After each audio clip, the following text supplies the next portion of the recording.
This feels really real. It's kind of scary, but I'm excited.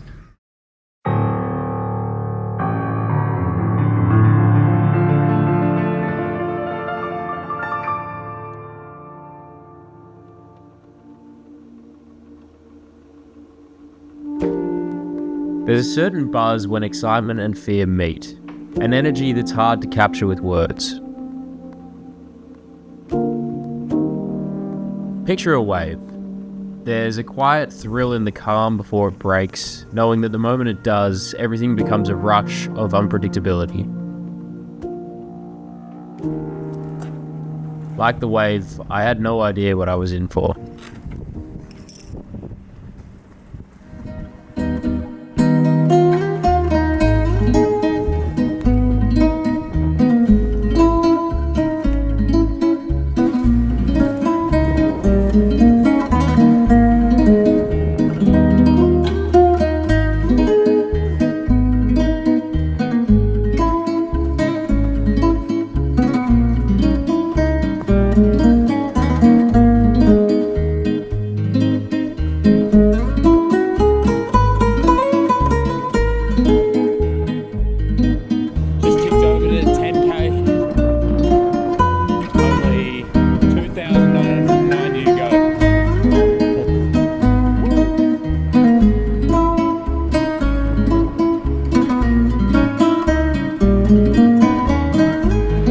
Socks hanging out in the sun because they got a bit wet. But yeah, that's the end of day one. Just gotta camp and make dinner. And tonight I'm having some ravioli.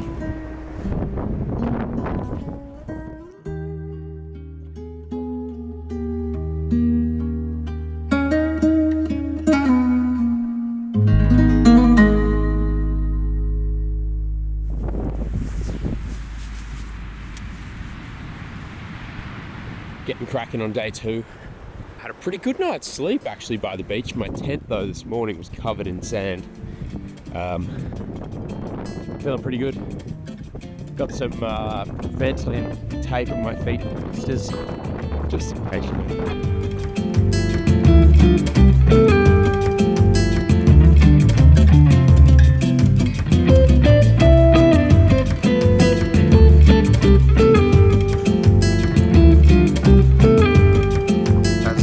Beach, baby. Be on there for a long time.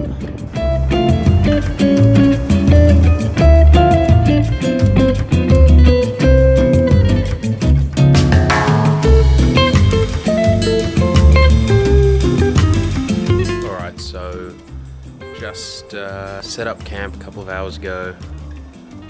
Day two. Oh my god. My feet are killing me.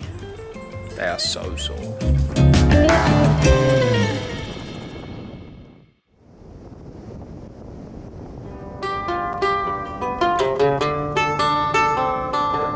Having never done anything like this in my life, Te Araroa was a huge plunge to take.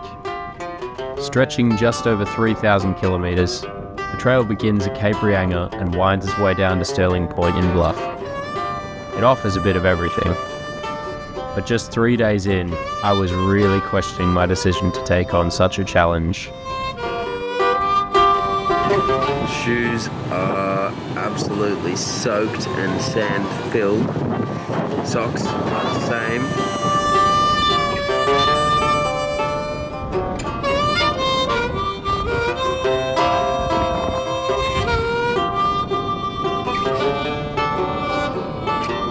This is day 4.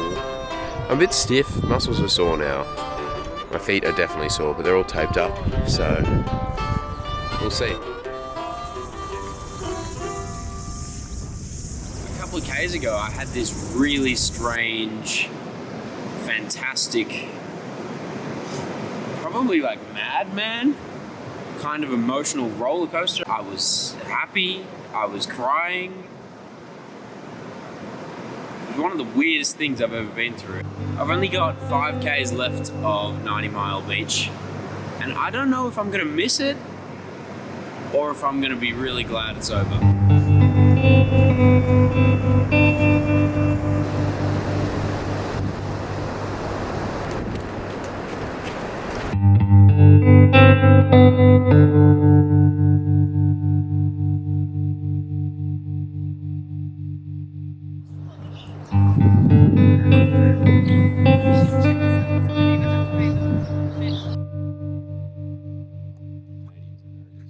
And the other one is carved up, which is pretty awesome. One of the things that drew me to the trail was the stories I'd heard about the people along the way, the trail angels. They're simply beautiful human beings that just lend a hand in any way they can. Rayanne opened up her home to us, let us shower and relax while we took a zero at her house.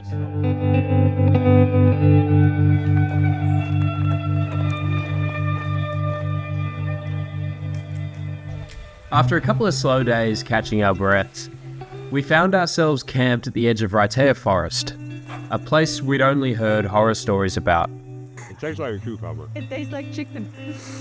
We were bracing for endless mud and the kind of slow, grueling progress that tests your patience with every step.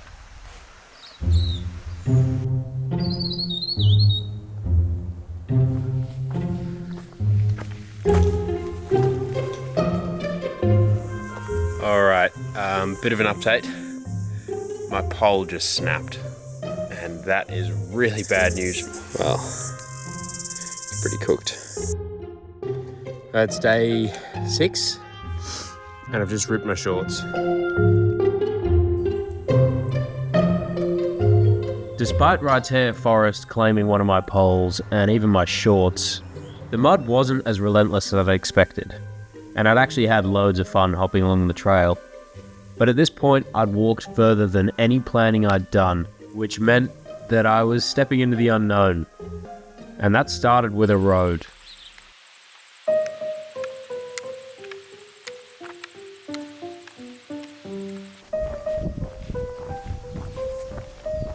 Pretty hot out here. Almost been going 3 hours. 12.5 k's done today. I think I've got about 10 to go to the campsite. It's got to be one of the best spots to stop. Got some cows crossing the road.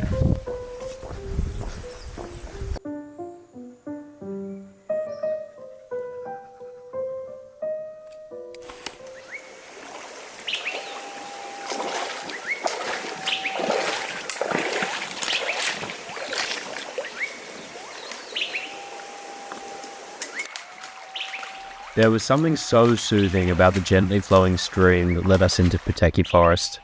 It was a welcome change from the relentless roar of the waves on the beach.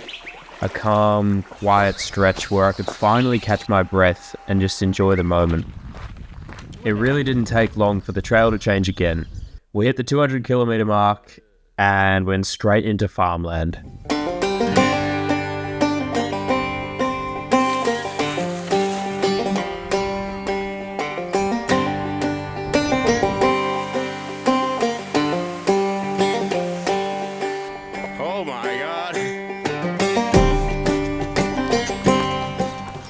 When we reached Kerry, we washed our clothes, I picked up a new pole, and then we met the most unforgettable trail angel.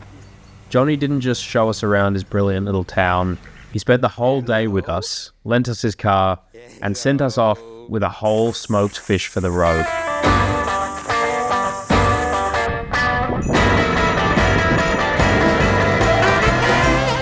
It's December 24th and we've just pulled into what I can only describe as a hippie commune.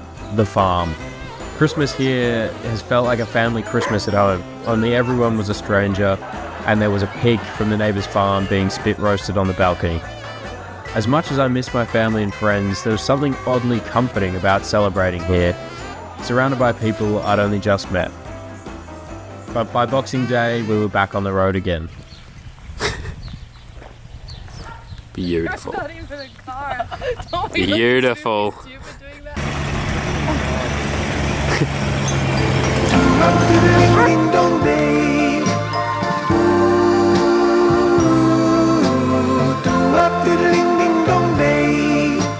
Supposedly there's this old Swedish proverb that says, shared joy is double joy, but shared sorrow is half sorrow. On the trail, that couldn't be more true. There's a really special bond you generate with someone you share challenging experiences with. It's something unspoken, but it's a connection that feels like family. And that's what I've found with Colin and Leah. We're a little family of hikers that come from just about as far away as you can get from one another, but they've already enriched my TA experience more than I could have imagined.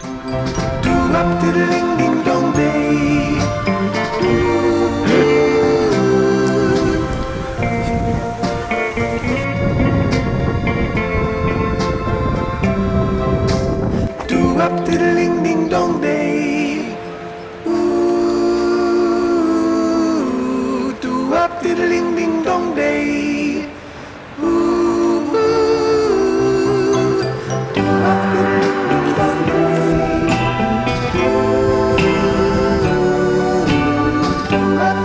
God, this capsicum's a banger.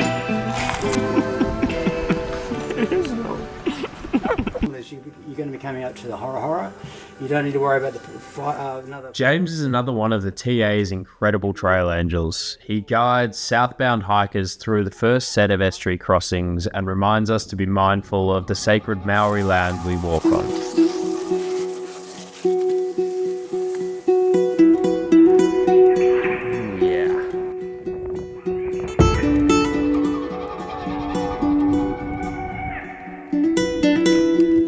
Out of a forest.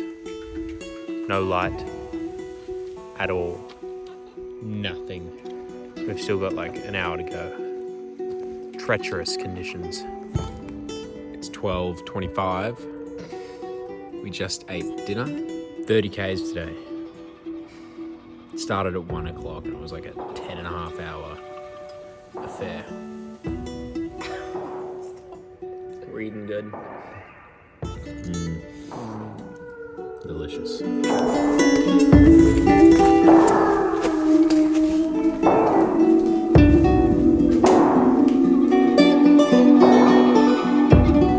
Being so far removed from the rest of the world is a strange feeling. It's not loneliness, it's isolation. When your priorities are reduced to making it to the next camp, the world feels smaller, simpler. But arriving in Waipu for New Year's Eve felt like stepping back into a life we'd almost forgotten. Surrounded by celebration, we realised just how removed we'd become. With only our hiking clothes, we did our best to welcome in 2024 the Waipu way.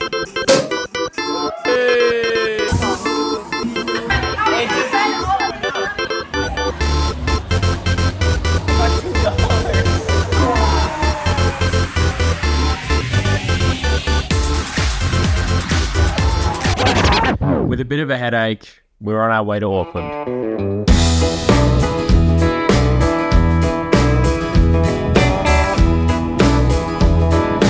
The evidence stacks up very well.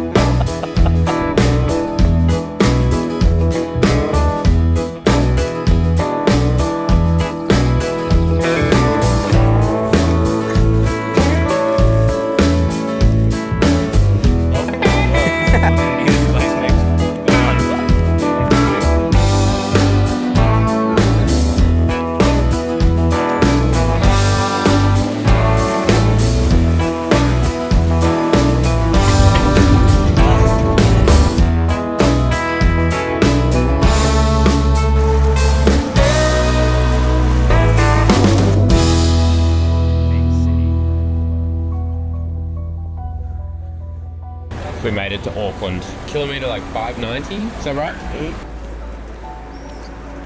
Getting to Auckland felt like a huge milestone, and it was, but we still had 2,400 kilometres to go.